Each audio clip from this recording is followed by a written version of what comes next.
Monsieur le Président de l'Assemblée générale, Monsieur le Secrétaire général de l'Organisation des Nations Unies, Mesdames, Messieurs, en vos rangs, titres et qualités, distingués délégués, qu'il me soit permis, en tout premier lieu, de saluer l'élection de son Excellence, M. Volkan Bozkır, ministre des Affaires étrangères de la Turquie, comme président de la 75e session de l'Assemblée générale. Ce vote unanime est un témoignage de reconnaissance et un gage de succès des travaux de cette session ordinaire de l'Assemblée générale.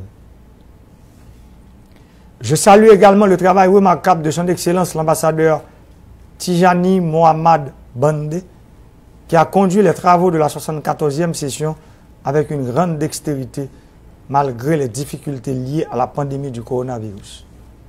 Je voudrais par la même occasion féliciter le secrétaire général, M.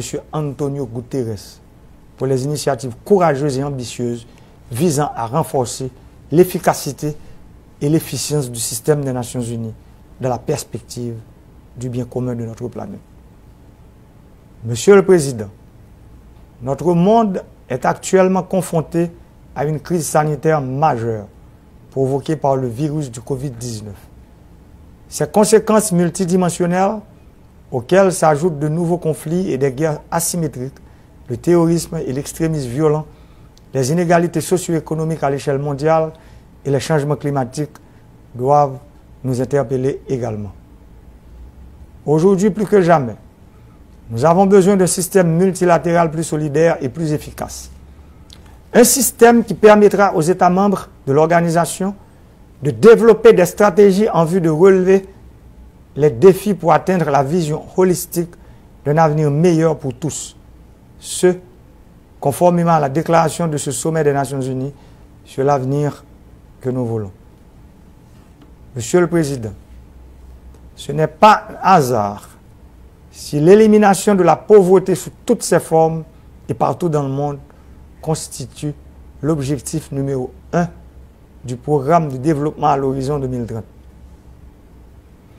Il est malheureux de constater que les efforts déployés au niveau mondial pour la mise en œuvre de cet objectif central sont loin d'être à la hauteur des besoins réels.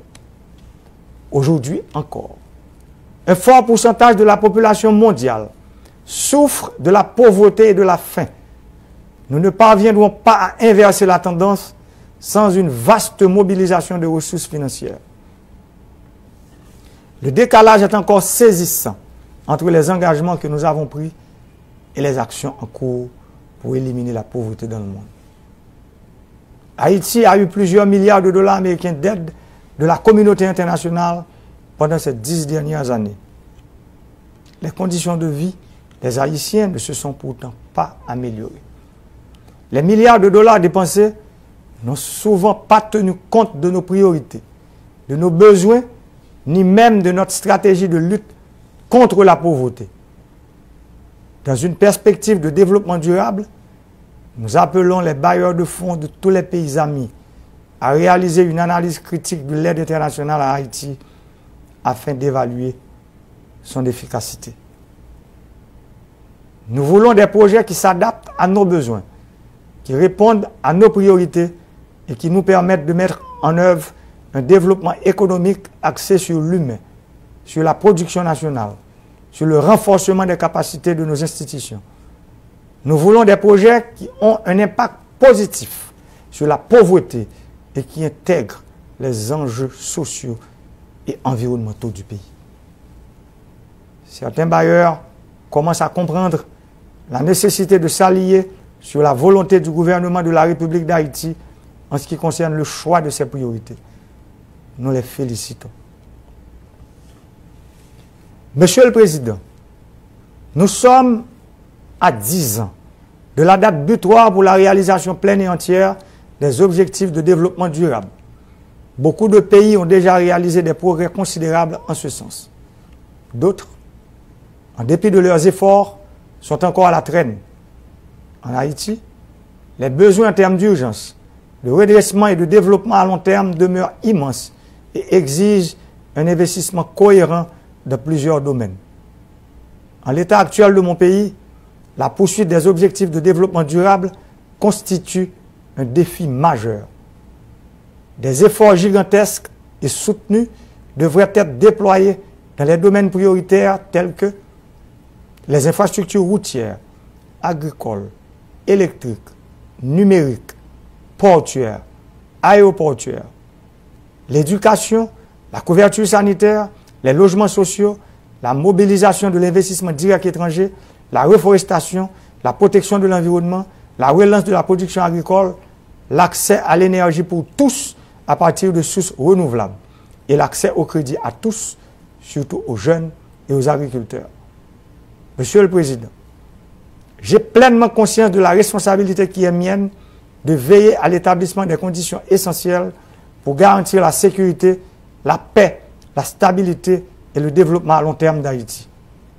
Mon pays qui se heurte depuis quelques décennies à une crise socio-économique complexe et à une polarisation excessive et violente de la classe politique ne pourra y faire face seul.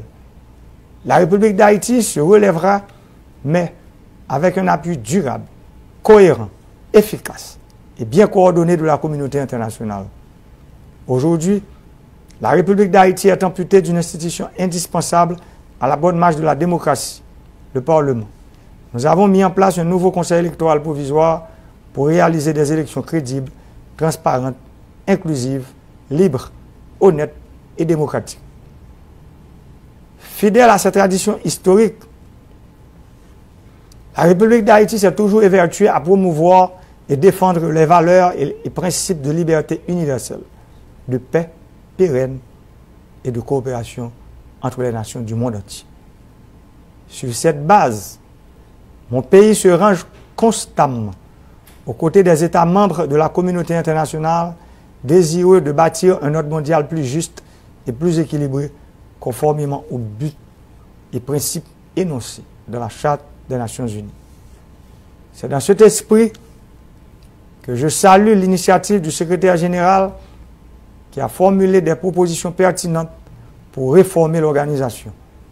Je l'encourage à intensifier les efforts pour renforcer l'ONU afin qu'elle soit à la hauteur des nouveaux défis du XXIe siècle. À cet effet, j'encourage tous les États à s'engager non seulement à développer une compréhension commune et à mener des actions collectives dans la lutte contre la pandémie de Covid-19, mais aussi à accélérer la mise en œuvre des programmes d'action qui soient conformes aux 3 piliers des Nations Unies: le développement, la paix et la sécurité et les droits de l'homme. Aux États membres, pendant que je présente mes sincères condoléances aux pays qui ont été très affectés par la Covid-19, je tiens à remercier tous les pays partenaires qui ont aidé l'État haïtien à faire une bonne gestion de la pandémie, en particulier la République de Chine, Taïwan. Il est temps que le monde reconnaisse le droit à l'existence de cette nation et lui accorde la place qu'il faut dans les instances internationales, particulièrement à l'ONU. Pour conclure, Monsieur le Président, je voudrais en cette occasion exceptionnelle inviter l'Assemblée des États membres à réfléchir et méditer sur cette affirmation lapidaire, mais combien cruciale pour l'avenir de la paix, du développement et de la sécurité dans le monde, de Wilfred Jenks. Le choix est simple, mais brutal. Ou bien nous vivons ensemble, ou bien nous périrons ensemble. Je vous remercie.